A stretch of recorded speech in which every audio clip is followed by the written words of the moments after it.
Dalam video ni kita akan lihat berkenaan dengan konsep haba pendam tentu.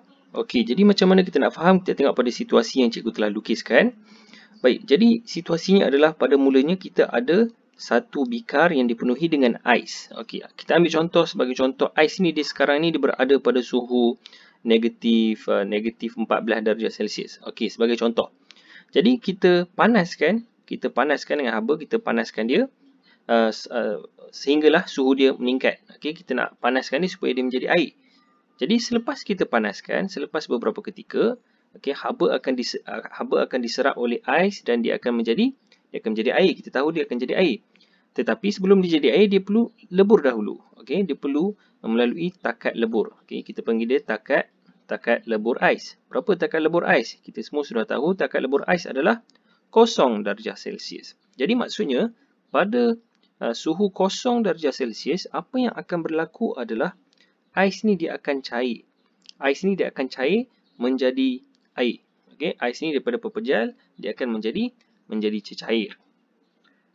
Okey, jadi seterusnya adalah kita tahu pada kedudukan ini, pada kedudukan haba ni, kita dah lihat pada video yang sebelum ini, apa yang berlaku adalah haba yang dipindahkan ini kita dapat rumuskan dia dengan rumus Q sama dengan MC theta. Yang ini kita dah lihat pada video yang sebelum ini berkaitan dengan muatan haba tentu.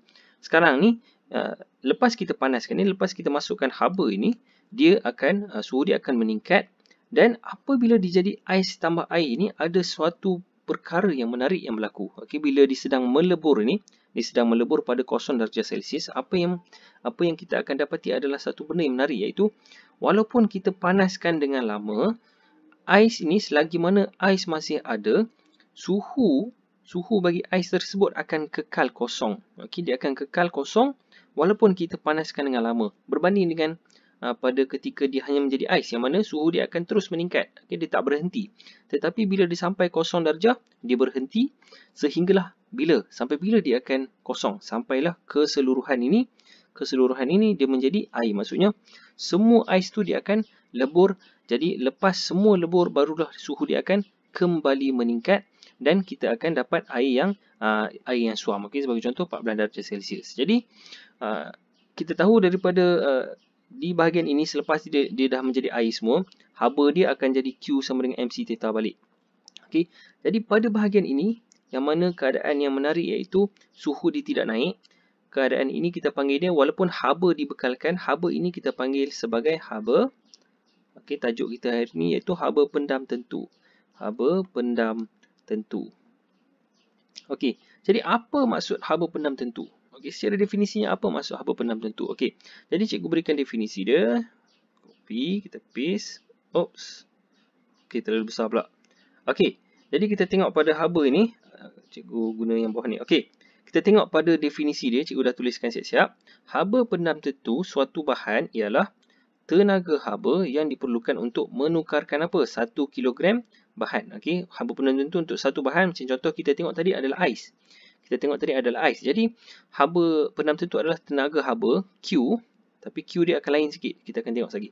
Q, tenaga haba yang diperlukan untuk menukarkan 1 kilogram bahan, yang ini adalah jisim bahan tu. Okey, dalam kes kita tadi adalah ais, daripada satu keadaan fizik.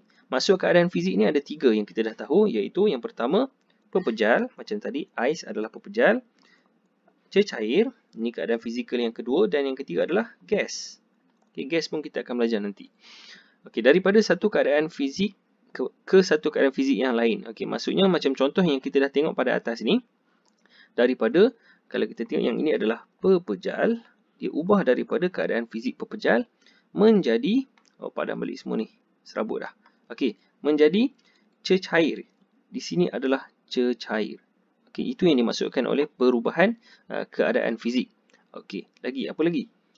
Keadaan fizik yang lain tanpa perubahan suhu. Ini pun penting, tanpa perubahan suhu, kerana kita tengok dia akan kekal pada 0 darjah Celsius sehingga bila? Sehingga semua ais tersebut telah lebur. Okey, jadi secara asasnya inilah konsep berkenaan dengan haba pendam tentu. Okey, cikgu nak tambah sikit lagi berkaitan dengan kita punya graf. Bagaimana kita dapat, kita nak lakarkan satu graf. Okey, graf yang berkaitan dengan haba ni lah. Baik, jadi contoh kita ada satu graf haba, suhu. Okey, lukis elok. Kita ada suhu lawan dengan masa. Okey, kita tengok macam mana kita nak terangkan suhu bagi ais untuk situasi di atas ini. Okey. Jadi suhu asalnya negatif 14 darjah Celsius. Okey, negatif 14 darjah Celsius. Suhu adalah darjah Celsius, masa dalam saat. Okey. Jadi waktu dia negatif 14, kita baru nak mulakan kita nak panaskan dia. Jadi apa yang berlaku adalah suhu akan meningkat sampailah 0 darjah Celsius. Jadi sampai 0 darjah Celsius, kita tengok apa yang berlaku adalah dia akan kekal dalam keadaan fizikal dia. Okey, yang mana dekat sini dia sedang cuba untuk mengubah keadaan fizikal daripada pepejal menjadi ais. Dan dekat keadaan sini juga yang apa yang berlaku adalah dia akan memutuskan apa? Memutuskan sesuatu, memutuskan hubungan. Okey, bukan hubungan suami isteri ke girlfriend boyfriend ke, tetapi memutuskan hubungan antara ikatan molekul. Okey, ikatan molekul. Ini putus yang bagus ni. Okey, yang mana dia memutuskan hubungan antara ikatan molekul dalam ais tu. Kita tahu bahawa pepejal dia punya susunan dia adalah rapat. Okey, dia adalah rapat. Macam yang cikgu lukis sini. Okey, jadi bila kita bekalkan haba, apa yang berlaku adalah dia akan jadi terpisah. Dia akan jadi terpisah menjadi cecair. Okey. Jadi bila kita panaskan dia, dia akan kekal pada suhu tersebut pada satu masa yang beberapa lama. Okey, sehinggalah kesemuanya menjadi air. Okey, jadi cikgu buat dekat sini bahagian ini semuanya masih lagi ais ataupun pepejal. Di bahagian ini dia jadi ais tambah air. Okey, dan selepas semua menjadi air, barulah dia akan kembali naik semula. Okey, dia akan naik semula ke atas.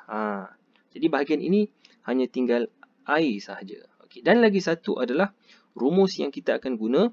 Okey, dekat bahagian ini dia adalah Q sama dengan MC theta yang kita dah lihat berkaitan dengan muatan haba tentu. Sama juga dengan bahagian ini, Q sama dengan MC theta. Okey, jadi macam mana pula dengan bahagian ini? Bahagian ini kita akan tengok untuk video yang akan datang, dan jangan lupa untuk like, share dan subscribe channel ini.